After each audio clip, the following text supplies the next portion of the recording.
सवाल सिर्फ भारत का नहीं है, वैश्विक रूप से हम इस मत के हैं कि गैर कानूनी तरीके से जो लोग दूसरे देशों में होते हैं उनको वहां रहने का कोई कानूनी अधिकार तो है नहीं। हमने हमेशा कहा है कि जो वेरीफाइड होगा, कि जो सच्चे अर्थ में भारत का ही नागरिक होगा, वो अगर अमेरिका में गैर कानूनी तरीके से रहता है तो उसको वापस लेने के लिए भारत तैयार है। ह्यूमन ट्रैफिकिंग में जुड़े हुए पूरे इकोसिस्टम पर हमने वार करना चाहिए। अमेरिका और भारत मिलकर के हमारी कोशिश है और हमारी कोशिश रहनी चाहिए। Prime Minister, the US is giving a lot of push to curb illegal immigration, and India has been cooperating on this issue. How does India see this issue in the larger context? Thank you.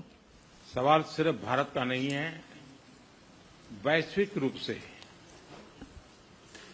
हम इस मत के हैं कि गैर कानूनी तरीके से जो लोग दूसरे देशों में होते हैं उनको वहां रहने का कोई कानूनी अधिकार तो है नहीं। जहां तक भारत और अमेरिका का सवाल है, हमने हमेशा कहा है कि जो वेरीफाइड होगा, कि जो सच्चे अर्थ में भारत का ही नागरिक होगा, वो अगर अमेरिका में गैर कानूनी तरीके से रहता है तो उसको वापस लेने के लिए भारत तैयार है। लेकिन बात हमारे लिए वहां से रुकती नहीं है।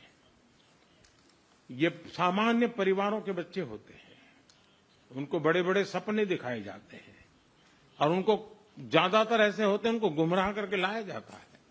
और इसलिए ये ह्यूमन ट्रैफिकिंग में जुड़े हुए पूरे इकोसिस्टम पर हमने वार करना चाहिए।